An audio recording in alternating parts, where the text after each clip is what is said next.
Hi, welcome to Exploring the Temple, Our Bodies Uncovered. I'm Justine Shelton. And I'm Sherry Zach Morris. Today we're going to talk about muscles. Yes. Yes. First of all, muscles do not come in one color. They come in many, many different colors in many different bodies that we saw. From the very vibrant red, full of, I'm going to say, movement, circulation, plumpness, fibers that were healthy, to, very, very pale, very rigid, very thin. Yes. That's the gambit. Yes. I was surprised. And everywhere in the body, in terms of where the muscle is, the muscles are different. And very different from person to person. But what surprised me is even within the same person, there might be different color in one part compared to the other. I found out with Lily. Yeah, exactly. And the beauty of the muscles, the Kevin who was next to us, the 90 man in his 90s, Yeah. the muscles were the most beautiful color I think I've ever seen. Yeah. This deep magenta. Mm-hmm. And someone asked me why I thought that was. Why would his be more? And I have to only say I'm speculating. I'm wondering if he had higher iron in his blood, if he had better oxygenation to the muscles. I don't know, because he also, the primary cause of death was congestive heart failure, so maybe his oxygenation wasn't great. Right. So, Well, I'm going to speculate as well. I think that he used his muscles. yes, Because every for time sure. you use your muscles, you need blood supply, right? Blood has Yeah. to be moved, that's your nutrients for the movement, right? Whereas we saw with Lily, she didn't get much movement and her muscles were very thin and they were very pale in color, Yes. right? So I'm going to give you a little, maybe a little quiz. When I learned this, I thought like, oh my gosh, this makes so much sense. What's the difference between chicken meat, the white meat of the breast, and the dark meat of the thigh? Why is there different colors? They're both muscles of the same bird. Because I've never thought of that. chickens don't fly, so they don't need those pecs. They don't work their pecs. They don't need a blood supply in those pecs all the time. Where their legs and their thighs, they are mobile, they're moving, and that's why it's darker meat. So there you go. Wow, Yeah, interesting. I know. Yeah. So I think you could tell the mobility of a person. That's why I thought Lily was, paralyzed, or maybe just, not moving very much, Better. because I could just see by Yeah. the tone and the look of her muscles too. Yeah. So we want to talk about a couple of different muscle groups that were kind of exciting to us. I know Justine's dying to tell you about the erectors. Oh, I was surprised. Where are they, first of all? First of all, the erectors they start at the low back and the sacrum, just above where the glutes attach. And then it's not like you have boom, boom, one erector. They are almost like spaghetti pieces together, and they'll attach at different levels up the spine. And what do? They erect us. So what was surprising to me, and it's funny that not all of this was coming to me in the moment. It's like last night even I'm in bed going, hey, wait a minute. I thought if you feel your low back, there's a lot going on there. I can feel my glutes, I can feel the low back. But kind of just above the sacrum on the low back, it's hard there. So there's not a lot of muscles in there. I was surprised. Again, I'm still shocked at how small the quadratus lumborum is, which is a deeper back muscle that... You're not surprised, you're bummed. I'm mad. I'm mad because that sucker spasms on me and it feels like King Kong is in there going... And then you see this thin little muscle that's a troublemaker. Right. He's the instigator. But the erectors lay over that, and I want to go get a massage and have them feel those apart and then feel it from the inside as they're telling me what they're doing. They're amazing what they can do, and talk about teamwork, because it's not one and one, it's multiple coming up all the way up the back. So if you were to look at the backside of like a bodybuilder versus, maybe a petite woman, those muscles in the back that kind of bulge out in that body worker, they're kind of a long, kind of vertical things, those are the erectors. Yeah, it makes the spinal canal appear like a canal, like a divot down, like a divot because the down. muscles are so big. And I thought, I know you did too, that was layers and layers of different muscles that are creating that whole nice structure like that. No, those are just the erectors that have gotten beefed up, right, by by work and weight and things like that. Yeah. But the erectors are very important because, as Justine said, they keep you erect. So that's our posture. That's part of Yeah. our posture muscles, Yeah. and they need to be worked, definitely. Yeah. So everything that we do in terms of, back bending, extending one arm and the opposite leg, all of those things will strengthen those erectors.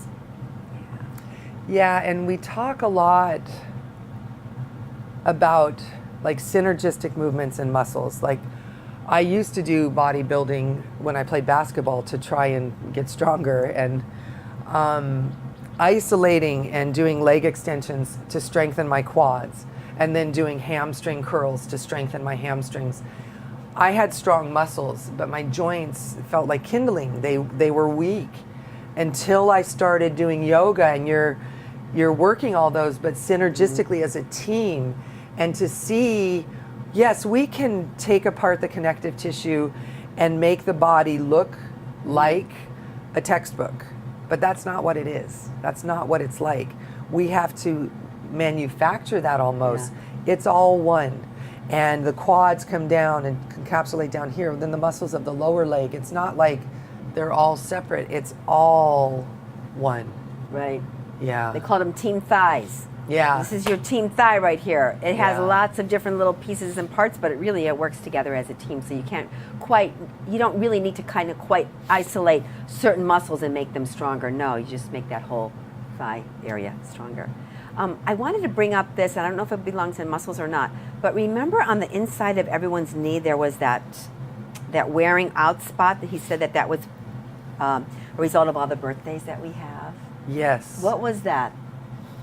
Something, it was the fascia?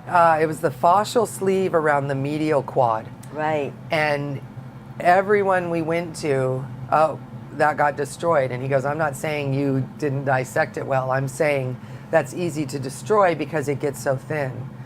And most often, people with knee problems, and I would say people in general, tend to be weaker on the inside and stronger on the outside, Right. and that affects the tracking in the knee, and Yeah. so that can start to wear away the cartilage in a unique way because it's not tracking properly, or the kneecap slides out of the thing because the muscles are pulling it out Right. of the track it should stay in.